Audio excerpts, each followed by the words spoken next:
not recording. Well, let me worry about the stream. All right. Let's see what we have. We're 8 minutes in. Let's see if we have write-in. I would let you direct, but Chuck's very picky. I still need to do that training, so it's fine.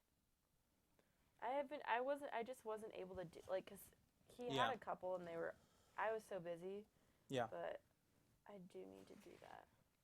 She's seen the stream on YouTube. You can have her tweet it. All right, here we go. We're going, oh, is it recording? Yep.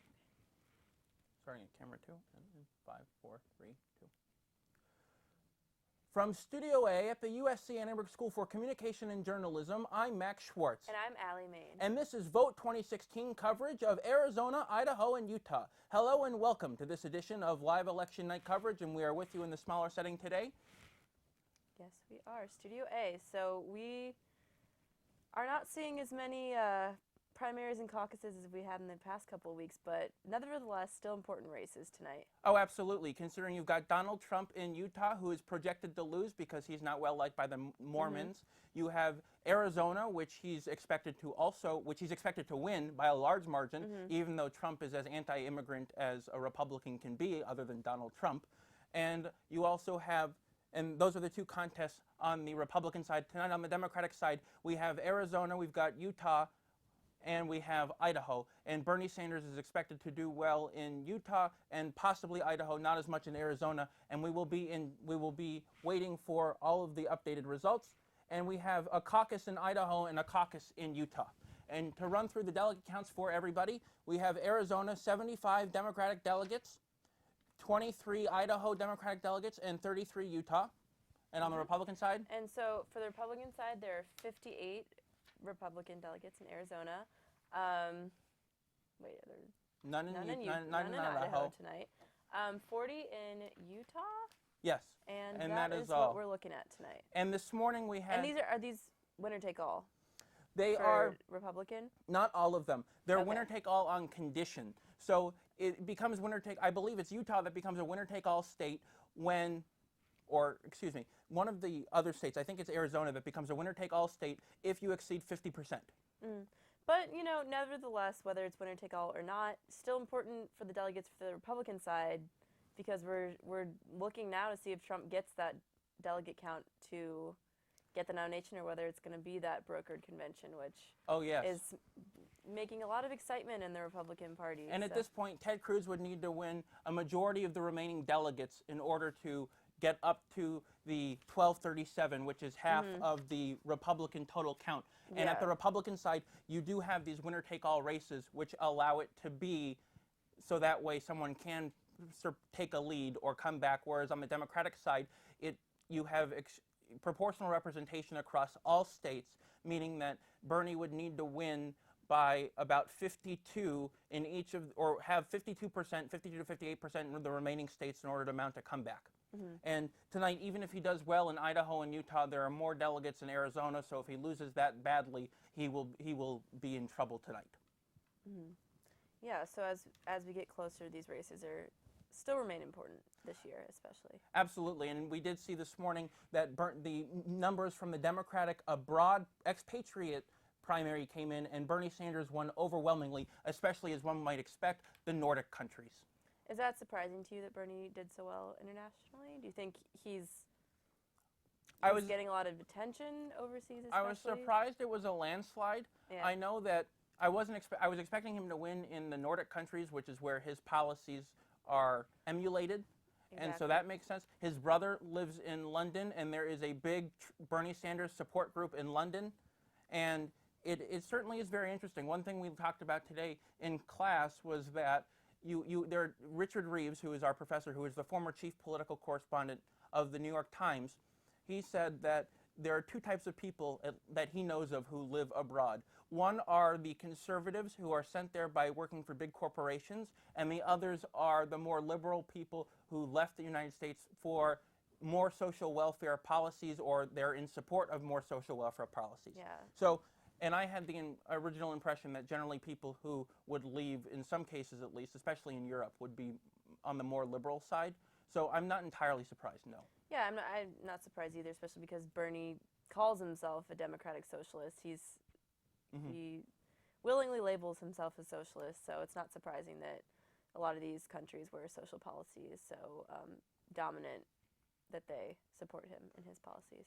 Absolutely, and one thing that's going to be very interesting is how they dole out the delegates for that, because he had an Yeah. overwhelming landslide victory. So it's just a matter of, I guess, how many more delegates he actually gets. And let's not forget, the race looks a little bit wider because of the superdelegates that are counted for Hillary at the moment, but those are just superdelegates. So without the superdelegates, the race is a little bit closer. Bernie is still viable. Absolutely. At this point. I mean, it's almost impossible, but there's still a slim chance Right, he yeah. would have to win by a large margin. He'd have to win in a landslide in California, which I don't know about you, but to me, California is fascinating on both parties because this is the first time it's going to be important. But Oh yeah. California is so establishment democratic between Hollywood and old money, and even though it's a liberal safe haven, but you do have San Francisco, which is extremely liberal, and you have universities. But as Bob Shrum pointed out when we were in class yesterday, people will be on summer vacation, so it will be interesting to see what happens here. Yeah, and like you mentioned, like the diversity across the state. It's almost like a bunch of different states, and in some states you can kind of pick out like the key demographics. In California, it kind of has big demographic groups of almost everyone. So Yes, and I truly believe that the Hispanics are going to play a larger role here than Absolutely. the African American vote, which could be well for Bernie Sanders. Yeah. If he can win the Hispanic vote, I think he can beat Hillary Clinton, and people have said they think Bernie can do well that here. makes sense. But I guess, like you said, it's going to be summer vacation, so it's not maybe who these people support; it's whether they're going to vote at all. So we'll see how the Absolutely. campaigns approach that, because it's going to be. I'm sure they're going to have a lot more staff on the ground here and focus a lot more on this primary than any election in the past, or for several years at least. Absolutely. And going back to what you talked about delegate-wise, in that Bernie Sanders is about 200 pledged delegates behind. That's sort of it.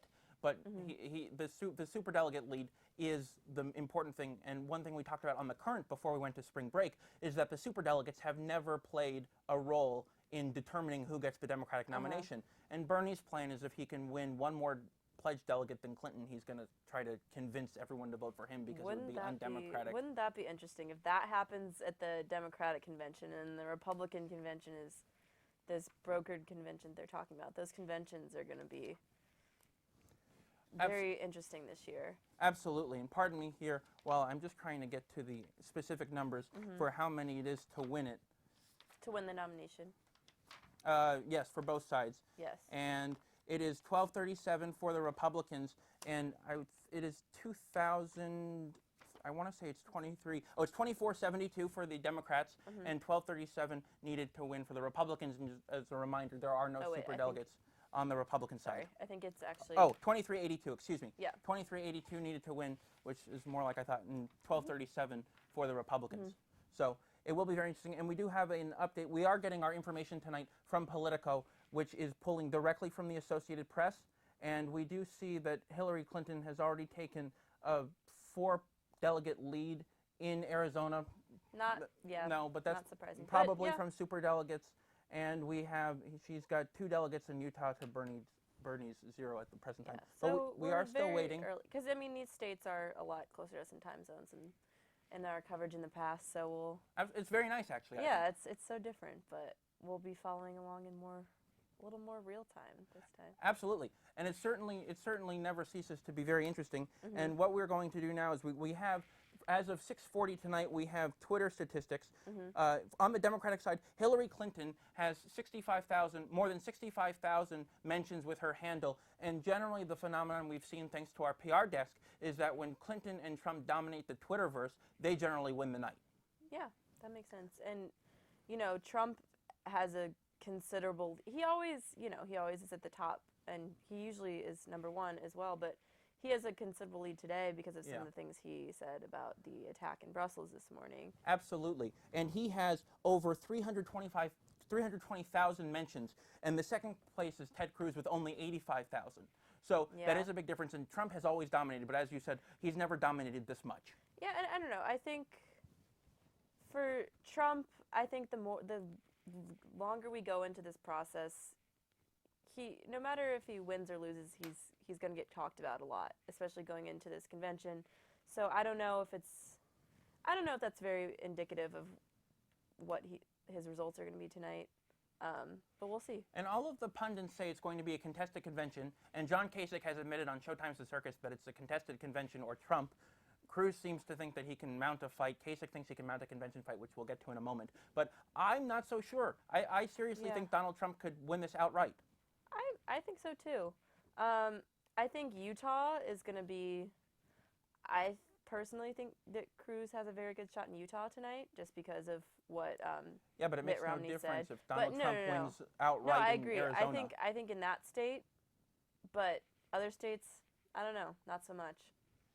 Yeah. I think Trump will get lots of delegates tonight, as well in future races. Absolutely. And as we've seen, Utah is 40 to Arizona's 58. Excuse me. Mm-hmm. So even if Ted Cruz was to win Utah, if Donald Trump wins Arizona outright, then he wins the night. Yeah, and I think it makes a big difference too that John Kasich is still in the race, because It takes away from if Ted he had Cruz. dropped out, it would have been Cruz versus Trump. That's a lot easier for Republicans who don't like Trump to be a little more strategic. But now we don't know who they're going to go for and what their strategy will be in that. So that is certainly true, and we have seen that we are seeing a split of the anti-Trump vote here between Cruz and Kasich, which helps Trump hurt. Yeah, and Mitt Romney did come out and say Cruz and no Kasich, Cruz, so that we don't get Trump as the nomination, and then. And Kasich ran a 15-second ad in response with what Romney said on the trail. Exactly. Yeah. So it's crazy for the Republican Party, but we'll see if Trump gets that nomination. I think he'll definitely get a lot of delegates. Mm-hmm. So John Thomas, a Republican strategist who I talked to on the evening of March 15th, said that the establishment's not worried about Trump winning the presidency. They're worried about what he means down ballot and in midterms. And whereas Cruz, they acknowledge that they're likely to lose the presidency, but they're going to maintain at least one House of Congress, and they'll be able to win the midterms. So That makes a lot of he sense. told me that the Republicans would rather have Cruz and have the long-term gains of Congress than have Trump get the presidency and lose Congress for years. And that makes a lot of sense because, if Trump gets the presidency, the establishment has so many issues with controlling Trump and kind of having influence in what he does. So they might have a president in the White House who they feel like they don't really have any influence in the White House, and then they also would potentially lose some influence in the Congress. So I can see where they're coming from on that. Absolutely. And one thing that is going to be extremely fascinating is how Kasich gets into the convention, because at this point, the Republican rules say that if you do not get a majority or do not get a certain percentage of the vote in the states, you cannot be brought up to convention. At this point, Kasich has not exceeded that percentage threshold, which I do not remember off the top of my head. So that would mean they have to change the rules. And it's just a matter of the rules committee. Part of the rules committee is allocated proportionally by candidate, depending on how well they have. So if Trump and Cruz are able to have a majority of the rules committee, then they can block anything from leaving, which means it's inevitably going to be Trump versus Cruz if we have a contested convention. Yeah, I don't think Kasich will go out a fight, though. I think he's held on for so long that he'll definitely be saying some things if that happens. Oh, absolutely. I don't think there's any chance of him leaving. He said he's not going to leave. Yeah, after Ohio, he was in it. So making things a lot more interesting with that three-way split. But if they take it away from Trump and he's the delegate leader, there will be so much of a civil war within this party. Who knows what can happen? People don't think the Republican Party is going to end, and I don't necessarily think it will either, but it will certainly take another 4 years, I think, to recover. And even, the Republican Party has been having all these meetings talking about this anticipated convention, and it's interesting because those who are anti-Trump and trying to find their strategies against Trump, they don't agree. They don't. I mean, some of them would like to do this contested convention where they bring in someone else, and a lot of them are even opposed to that because they think that would not be reflective of the voters. So Well, they're starting to swallow Cruz, as Yeah. Lindsey Graham did. He compared Yeah. Cruz and Trump to poison versus being shot, yeah, and he went which with is Cruz, not what you want to. which proves the Well, point not what that you want they're. in your party, but that's maybe what they think they have. So It proves that the establishment is bowing to the anti-Trump forces. And the Yeah. problem with the anti-Trump movement is that they have no unifying factor here. They're Yeah. just going to whoever looks like the next guy has a possible chance. yeah, and Cruz has been. We used to talk about him as being he's not the establishment. He's not an establishment candidate because there were so many establishment candidates. And now, like, who would have thought that some of these people would have been like, okay, well, here he is, let's take him, you know? Well, they have no choice. They'd Oh, rather yeah, no, they get, don't they'd have a rather get choice. Cruz than Trump. No, yeah, it's kind of like, yeah, like you said, that's who they have. Absolutely. And as I keep saying, it's certainly going to be fascinating what happens. And the anti-Trump movement spent $15 million for the March 15th states, and that did not turn out well for them. Mm-hmm. And we are still waiting here on delegate counts, but in the meantime, we can go through some more of the Twitter statistics for you. And that is, again, as of about 6:40, 6:45 tonight, Feel the Burn was the top Democratic hashtag, 75,000 plus, and then I'm with her, obviously regarding to Hillary, at 32,000 plus. Are you surprised by that? No, I think personally, I think Feel the Burn gets more, because it's a, quite frankly, like a better, more catchy hashtag than I'm with her. I think Mhm. Feel the Burn has kind of been in play for a lot longer, so I'm not surprised by that. And I'm not surprised by Hillary Clinton being the most mentioned, because she usually is. So Mhm. what do you think? It's interesting to me that you have the Feel the Burn hashtag with so many more mentions than the Bernie Sanders handle. But do you agree with me that Feel the Burn is a better hashtag? Because I feel like people are Oh, tweeting absolutely. hashtag Feel the Burn. They're not tagging, but That's true. they're not tagging Bernie Sanders. Whereas Hillary Clinton tweeters, it's the like I just think it's just the way that the Twitterverse works in this case. Absolutely. And as we've seen, Bernie generally does really well on Twitter, so it will be interesting as the caucuses get into full swing whether or not he's able to improve on his Twitter numbers. And on the Republican side, we do have Trump 2016 at 89,000 plus, and then AIPAC 2016 at 64,000 plus because of Trump, and then Make America Great Again hashtag is 32,000 plus. That's So surprising. as usual, Trump is dominating. Yeah, and and- that's something we have seen and will continue to see, I think. And he spent there was a report out last week, he's gotten $2 billion of free media coverage. Yeah. Which Yeah, shows that's the what, I power. think that's what he knew that, and he's definitely generating a lot of media coverage. And in no sense was he a small figure in American popular culture. No, yeah, but he's a media figure, so that's But he's never been he was a small man in politics. Yeah. And Nico's book, The End of Big, is really a representation as to how something like Trump can happen. And Nah. the media ultimately, created Trump as a candidate. absolutely. Yeah, because, I mean, even starting from his announcement, that got a lot of, starting from there, that's when the media buzz began, and hasn't ceased since then. Yes, and everybody thought that he was done at that announcement because of what he said about immigrants. Yeah, the things he said, people were going crazy, and now, now he's winning all these states, so. It's the anger. Who would've- It is yeah, the oh, anger. absolutely. Who would have thought, but It here is we are. the anger. And I think he's tapped into that. He's turned into, his son called him, which I find sort of hilarious, a blue-collar Republican. And I guess he meant it in the fact that he's getting the blue-collar votes, but yeah, still. he himself is not blue collar, but No. But he I can see where is that- getting all these people. And excuse me, yeah, I'm just I see looking that. up and seeing if there anything here. And we are still waiting on the AP to call races. Yeah, it's early for Mhm. a lot of these races, so. Yeah, We'll see. I would have thought we would have had absentee ballot numbers. Yeah. And absentee ballots have generally been good for Trump because there are times when he's won solely based off of that and he's lost the day of vote. Do you think any of these states tonight will be very close? Because over spring break, I actually went home and I voted in the primary in Missouri. Congratulations on your first time voting in a presidential primary. And it was crazy. I did not expect Missouri to be that close.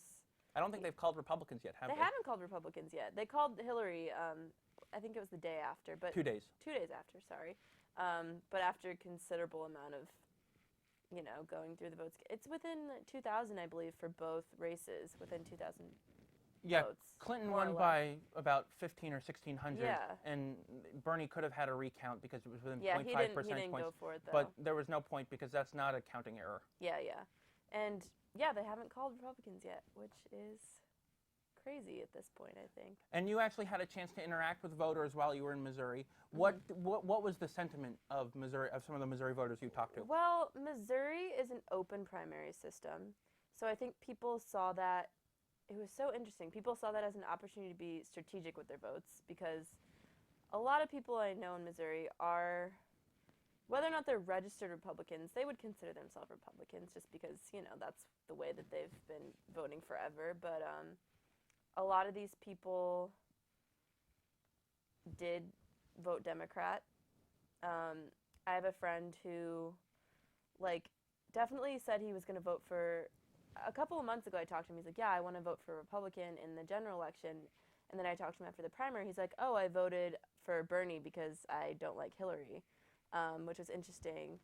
And then my mom actually voted the Republican ballot, but she says after that she told me after that she wished she would have chose the Democrat ballot and voted for Bernie. So interesting. It's very with the open primary system, people see that as a very strategic opportunity.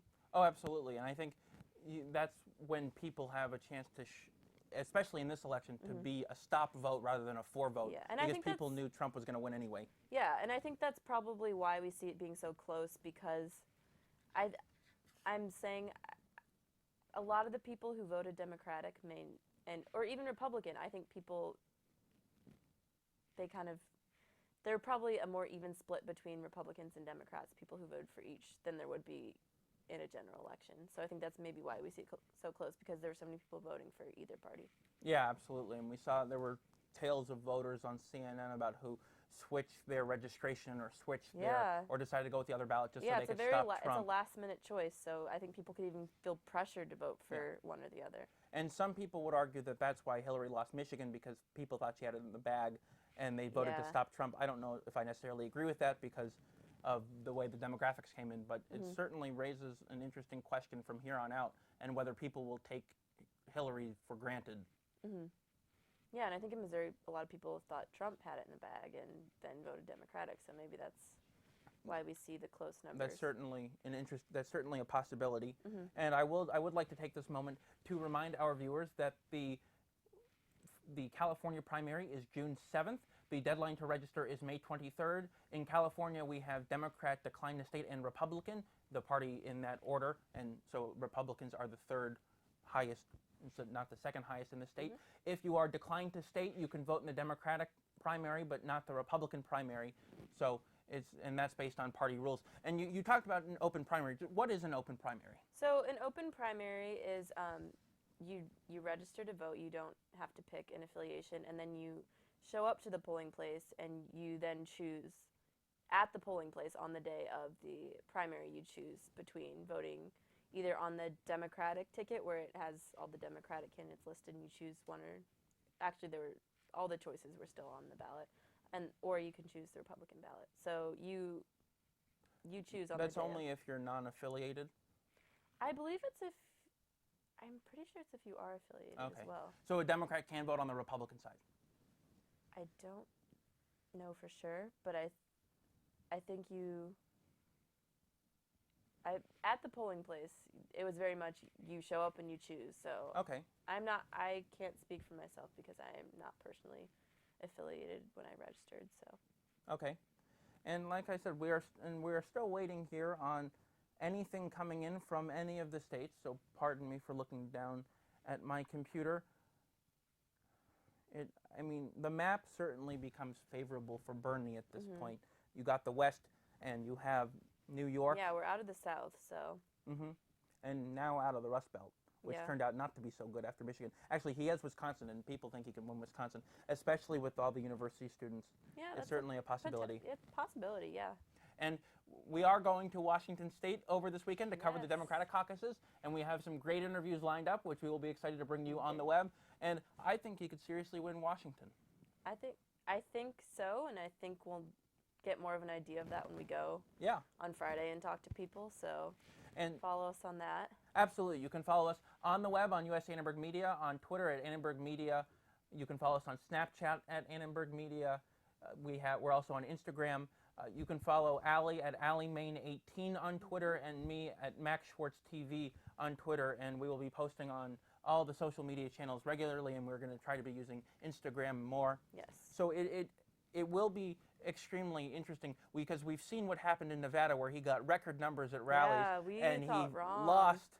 So it's really interesting. In the white states like Kansas, he was able to win those caucuses in part because of a great organization, in part because of a big demo. Washington's very white. So and I think that he has the sort of organization needed in a caucus. And granted, it's generally a very liberal state. I think he could do well. I think so. Yeah, I agree. But, you know, this election has been a little bit unpredictable just in terms of who actually goes out and votes. So, but I think it's a caucus, which means that the more dedicated people. Exactly. So out of the remaining states, I think Washington is definitely one where he has more of a shot. And I definitely think that extends to Oregon as well. It's very similar. Yeah. Just that Pacific Northwest. And then yes, absolutely. And then we have, of course, New York and Pennsylvania, which New York will be very interesting. One of Hillary Clinton's many home states, which he could possibly do well in. And you've got West Virginia, where he's doing well with the white working class. And again, it goes back to the similarities between him and Trump, is they're both appealing to the white working class. Yeah, it'll be interesting to see how these. I think once we see how Washington goes this weekend, that can maybe give us a clue as to what will follow from there. And his people, his supporters, and his small dollar donors are telling him not to stop, and he's still getting thousands of people at rallies. Money, if he has enough money to keep going, why not? Absolutely, he definitely did. And Politico reported that last month he outraised and outspent Hillary Clinton. So he's definitely in this for the long haul, and he's a movement candidate. He's not going anywhere. Yeah. It's just a matter of whether people who are sort of on the fence or who are supporting him. Maybe people who are supporting him will vote for him because they realize, like, what the heck. But people who are on the fence, maybe they'll vote for him because, why not? And maybe they'll go to Hillary because they realize he's got such a small chance. Yeah, and maybe people, because he still has a shot, maybe at this point, the remaining states people will be motivated. Maybe not. Absolutely. We might see those high voter turnouts. And people should realize on the Democratic side, if they're questioning about whether to go and vote or who to vote for, all candidates still have a chance. Your vote still matters because it's all proportional. So literally, your vote affects the delegate count. Yeah, and I can say, being from Missouri, like, I definitely felt like my vote mattered, and I feel like everyone who went out and voted that day did, and it did matter because look how close the races were. Oh, absolutely. And Bernie came out behind, but he only lost by a few delegates because of proportional representation. Crazy close for both parties. And he's gotten bad luck a few times between Iowa, Nevada, possibly Missouri. He's still getting delegates. Yeah. So it's not, Like we said, it's not over. It's not over. So we are still waiting here on Arizona, Idaho, and Utah. The AP is reporting that people in Arizona waited for more than 2 hours to cast ballots. Wow. Which goes back to the issue of ballot access, not only in terms of certain minorities being marginalized at the polls, but the fact that you've got antiquated polling systems. And recently, the California Senator Bob Hertzberg, state senator in California from the San Fernando Valley, put forth a bill that invests state money into, improving our voter infrastructure, which is going to be very beneficial in the future. And we are, like I said, we are still waiting here. We should tease, though, that April 26th we will have a big production from the Halo. We will have Mark in Maryland for their caucuses, or primary, excuse me. And then we will have a Republican strategist and a Democratic strategist and reporters out in the field, and it will be fun. Yeah, something to look forward to. Absolutely. So I guess because we're waiting here, what has been so far? This has been an extremely unpredictable election season. But what has been your biggest surprise moment?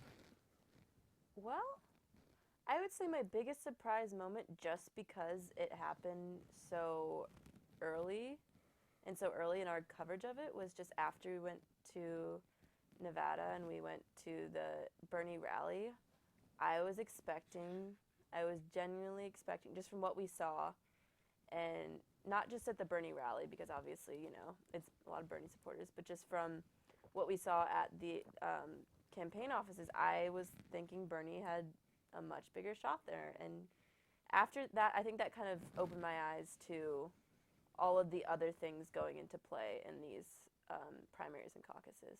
Absolutely. What about you? Ooh, my biggest surprise moment is probably when Trump lost Iowa. Yeah, Because that's another early on and sign. my reason for that is, I guess it's a combination of Trump losing Iowa and Trump sweeping the evangelical vote in the South. But everyone had expected Trump to do well, and he was fighting in the polls. And I really think he would have won had Ted Cruz not told people Ben Carson got out of the race. Yeah. Because it wasn't that big of a difference. And I personally think that had he won Iowa, he would have ran the table. There would have been no question about it. But because of that, it gave Ted Cruz a fighting chance. Yeah, because that momentum from Iowa, he didn't get that. And Ted Cruz did get that. And look Ted Cruz still in it, still trying to get some delegates to edge out Trump, so. Yeah, and he's running as a Stop Trump candidate. Absolutely. It's quite ironic because he's one of the least liked members of the Senate, and the fact that you're starting to get people to rally behind him is, I think people just don't know what to do. It proves how desperate. And on the circus on the Sunday before spring break, they talked about, or the first Sunday of spring break, I guess, Mark Halperin, who's one of the managing editors of Bloomberg Politics, went and had lunch with, I think it was 6 Republican strategists. Half of them said they were worried, they didn't want Trump because they were worried he'd lose. The other half didn't want Trump because they thought he'd win, but they were worried he'd be too unpredictable. Oh, absolutely. Which I found fascinating. I didn't expect there to be a split. I don't know. I can see where they're coming from, though, because I think anything about Trump's campaign is unpredictable at this point. Oh, yeah. Who would have expected Chris Christie to walk out with him? Yeah. Yeah, and even Ben Carson, that was... I was shocked about Ben Carson because Ben Carson has the same sort of appeal that Ted Cruz has. Yeah. And they're both in the religious camp. Evangelical, yeah. So I was really surprised. We even kind of talked about them in the same breath at the beginning. These evangelical candidates, Trump being this anti-establishment candidate as well as the establishment candidates. So, yeah, the amount of people that have been rallying behind Trump is interesting. Huge. Also with Cruz, though. Yeah. And I feel like we do need to bring up today, which was the terrorist attack in Brussels early this morning, our time. U.S. Annenberg Media covered it extensively throughout the day, and our hats off to all of the reporters who spent their day working on those stories. And of course, we send our thoughts and prayers with the victims and the wounded and all of their families. But Ted Cruz came out with what may be the most controversial plan, and you're with Donald Trump. It's hard to be more controversial than Trump. But he wants to do surveillance and monitoring of. He started off by saying communities with a high percentage of Muslims, and then in the afternoon he changed it to communities with a high percentage of radical Islamic behavior. I think either one is such a polarizing thing to say. Oh, they are. Even his corrected statement is. Well, I don't know if it's more, as the Huffington Post called it, it was more confusing because he originally called for the monitoring to stop to prevent Islamic radicalization and then to sort of get off it. Yeah, it almost equates the two. He changed positions after John Kasich called him out. Yeah, and I can see why a lot of people would be calling out in the first. And Donald Trump said that he wants to increase or do more surveillance and monitoring of mosques and everything, whereas on the Democratic side, it's been more sort of tame by calling it a deplorable act, and we need to go after. Yeah, it's been more about the Islamic State. Yeah, more about action that the U.S. will take against the Islamic State rather than addressing specifically these Western Europe issues. Mm-hmm. And President Obama, or excuse me, not President Obama, but the Republicans have called on President Obama to call this radical Islamic terrorism. He was in Cuba this morning. He was giving an address to the Cuban people. He took about the first 15 seconds to mention what happened in Brussels and that we'd be working with our allies. But he didn't really go into it. But you were going to say something. I apologize for cutting you off. I was also going to say I read that Donald Trump was calling after the capture of one of the perpetrators or alleged perpetrators of the Paris attacks was captured the other day. Donald Trump said today that if more torture had been used on this individual, then maybe the attacks today. He was calling for an increase in torture policy against which I guess captured Islamic State. isn't really surprising members. given his call No, for not at all. torturing people that Not the at U.S. all. captures. But that could be a significant reason as to why his Twitter statistics are the way they are. Yeah, he was definitely saying some strong statements. Yeah. And at this point, I'm not really surprised by anything he says. No. I will refrain from my opinions because we're supposed to be objective here. And we are still waiting on these states. But I guess while we're looking at the map, we might as well go through. There's still New Mexico left. You've got the Dakotas, Montana. Then you've got California and the Pacific Coast. Then you go to Wisconsin, Indiana, West Virginia, and then states in the Northeast corridor, which could possibly do well for Bernie. I expect Donald Trump to win in the Northeast, especially given how close it is in New York, his home state. And his blue collar supporters as well. Cruz's campaign manager said on the circuit that he's convinced that if it was one-on-one, Cruz could certainly win the northeastern corridor that Trump is doing well. But anything can happen at this point. Yeah, I think that's what we've learned from this election. Who would have thought some of these things that have happened? And I don't know about you, but as a journalist, I'm extremely excited to see what happens. This is the most exciting, fascinating, you name it, words in primaries that I know of. Yeah, and I think so many strange and interesting and exciting things have happened so far, but I think there's more to come. I don't even know what to expect at this point. This convention is going to make everything else seem like it's mild. I think we'll learn a lot about politics like we've already learned so far in this election cycle. Absolutely. And one thing that is very interesting is that in some states, as Bob Trump pointed out in class, some states the Republican Party of the state is the one who appoints delegates. So the question is whether or not they'll be loyal after the first ballot. The rule is you have to vote for the candidate in which you were pledged to support on the first ballot only, and then the floodgates are open. So it will be very interesting to see what happens. And there was a great New York Times story about, or either New York Times or Politico, about how the Cruz people are choosing, and the Kasich people have staff that are specifically know how to deal with a broker convention. And you just need to make sure that on the candidate's perspective, they need to make sure that they have loyal delegates. And that's one thing where pundits have said Trump is lacking because he's lacked state organizations. So he may not know, he may be behind in that factor, I should say, compared to the other candidates. I don't necessarily think it will be a problem unless... Yeah, I think he's shown us so far that he knows politics. Yeah, he's a better politician than I think we realized. And especially if his delegates are his backers, then he's certainly in good shape. Because I don't think I would make a statement so bold as to say that he doesn't have enough organization. But I think in any case, a contested convention will bring so many new things that we. Oh, it brings turmoil. Absolutely. I wouldn't say it destroys the party because, in worst case scenario, there is a civil war. You try to push the establishment out to create an independent party, which won't necessarily work.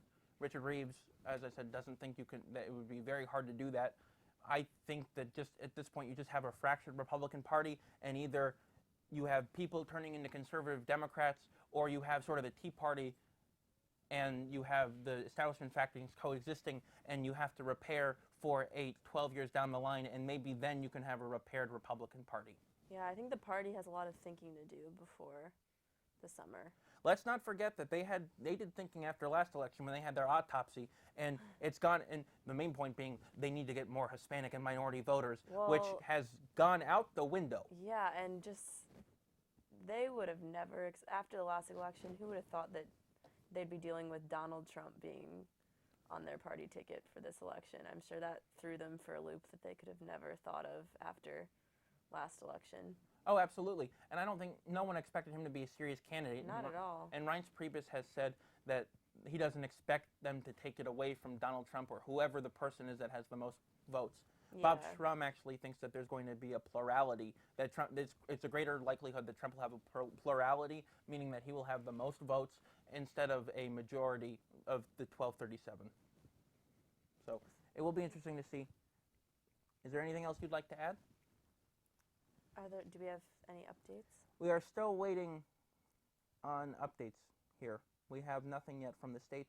Well, we'll be keeping you up to date on that tonight on our social media platforms as well as on uscannenbergmedia.com. Yes, we will have a story posted later tonight, and remember, you can remember to watch out for us on Saturday during the Washington State Democratic Caucus. We will be bringing you live updates from Seattle, and we will be back with you on April 26th. Thank you for joining us. Thank you. For Vote 2016's live election night coverage, I'm Max Schwartz, And I'm Allie Main. and we will see you next time. That was good.